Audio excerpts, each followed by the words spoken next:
श्री नारायण हरि विष्णु। जय श्री नारायण। ओम नमो भगवते वासुदेवाय। अध्याय 7। सूत जी बोले, हे तपोधन, आप लोगों ने जो प्रश्न किया है वही प्रश्न नारद ने नारायण से किया था। सो नारायण ने जो उत्तर दिया वही हम आप लोगों से कहते हैं। नारद जी बोले, विष्णु ने अधिक मास का अपार दुख निवेदन करके जब मौन धारण किया तब हे बद्रीपते पुरुषोत्तम ने क्या किया, सो इस समय आप हमसे कहिए। श्री नारायण बोले, हे वत्स, गोकुलनाथ श्री कृष्ण ने विष्णु के प्रति जो कहा वह अत्यंत गुप्त है, परंतु भक्त, आस्तिक, सेवक, दंभ रहित अधिकारी पुरुष को कहना चाहिए। अतः मैं सब कहता हूँ, सुनो।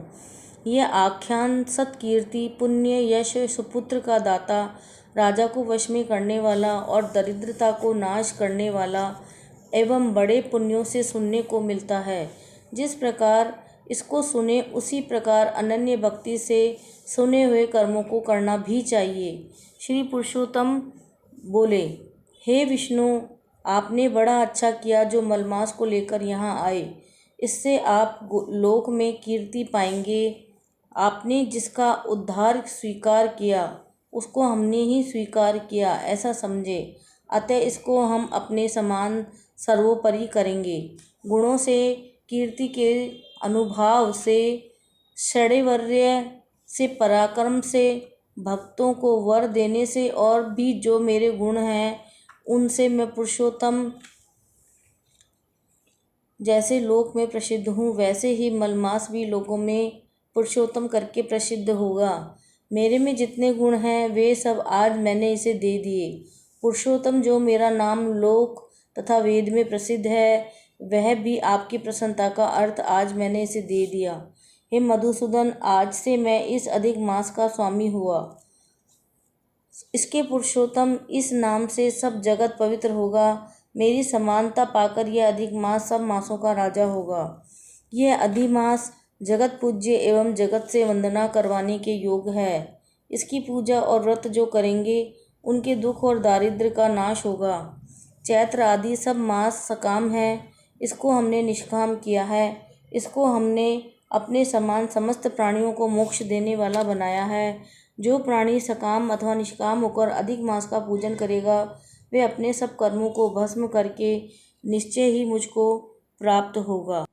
जिस परम पद प्राप्ति के लिए बड़े भाग्य वाले यति ब्रह्मचारी लोग तप करते हैं और महात्मा लोग निराहार व्रत करते हैं एवं दृढ़ व्रत लोग फल पत्ता वायु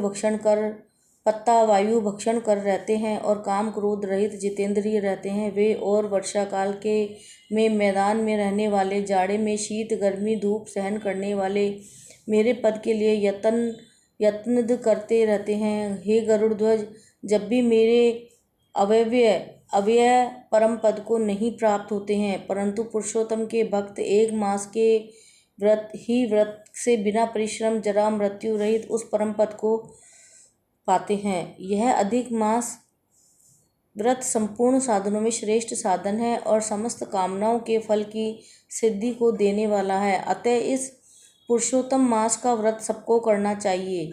हल से खेत में बोए हुए बीज जैसे करोड़ों गुना बढ़ते हैं, तैसे मेरे पुरुषोत्तम मास में किया हुआ पुण्य करोड़ों गुना अधिक होता है। कोई चतुर्मास आदि यज्ञ करने से स्वर्ग में जाते हैं, वह भी भोगों को भोगकर पृथ्वी पर आते हैं, परंतु जो पुरुष आदर से विधि पूर्वक अधिक मास का व्रत करता है वह अपने समस्त कुल का उद्धार कर मेरे में मिल जाता है, इसमें संशय नहीं है। हमको प्राप्त होकर प्राणी पुनः जन्म मृत्यु भय से युक्त एवं आदि व्याधि और जरा से ग्रस्त संसार में फिर नहीं आता। जहाँ जाकर फिर पतन नहीं होता सो मेरा परम धाम है। ऐसा जो वेदों का वचन है वह सत्य है, असत्य कैसे हो सकता है। यह अधिक मास और इसका स्वामी मैं ही हूँ। मैंने ही इसे बनाया है और पुरुषोत्तम मेरा नाम है, सो मैंने इसे दिया है। अतः इसके भक्तों की मुझे दिन रात चिंता बनी रहती है। उसके भक्तों की मनोकामनाओं को मुझे ही पूर्ण करना पड़ता है। कभी कभी मेरे भक्तों का अपराध भी गणना में आ जाता है, परंतु पुरुषोत्तम मास के भक्तों का अपराध मैं कभी नहीं गिनता।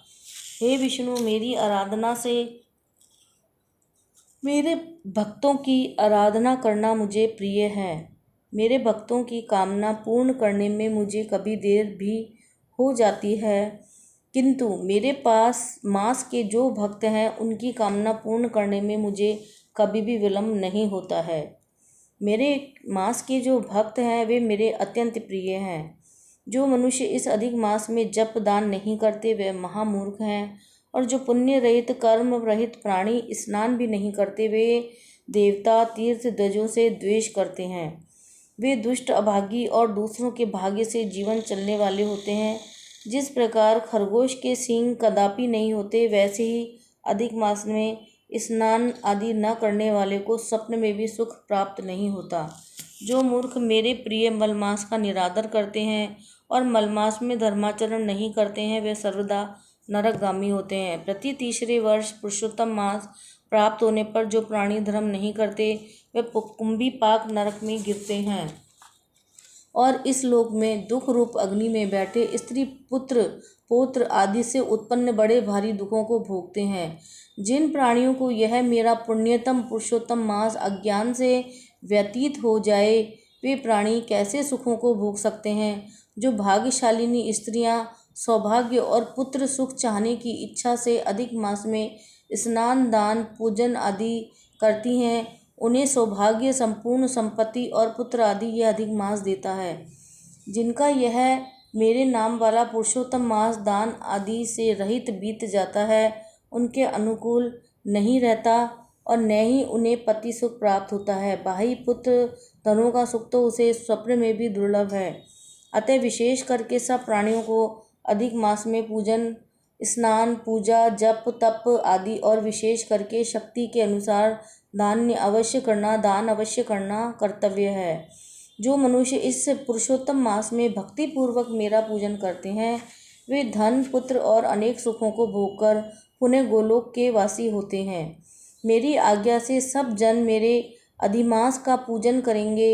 मैंने सब मासों से उत्तम मास इसे बनाया है, इसलिए अधिक मास की चिंता त्याग कर हे रमापते आप इस अतुलनीय पुरुषोत्तम मास को साथ लेकर अपने वैकुंठ में जाओ। श्री नारायण बोले। इस प्रकार भगवान कृष्ण के मुख से रसिक वचन सुनकर श्रवण कर विष्णु अत्यंत प्रसन्नतापूर्वक इस मलमास को अपने साथ लेकर नूतन जलधर के समान श्याम भगवान श्री कृष्ण को प्रणाम कर गरुड़ पर सवार होकर शीघ्र बैकुंठ के प्रति चल दिए। इति ब्रह्म नारदीय पुराणे पुरुषोत्तम मास महात्म्ये श्री नारायण नारद संवादे अधिक मास ऐश्वर्य प्राप्तिर्नाम सप्तो अध्याय समाप्त। श्रीमद्नारायण नारायण हरि हरि श्रीमद्नारायण नारायण हरि हरि हरि ओम नमो नारायण ओम नमो नारायण हरि ओम नमो नारायण। जय श्री राधा गोविंद भगवान की जय। पुरुषोत्तम मास की जय। पुरुषोत्तम नारायण भगवान की जय।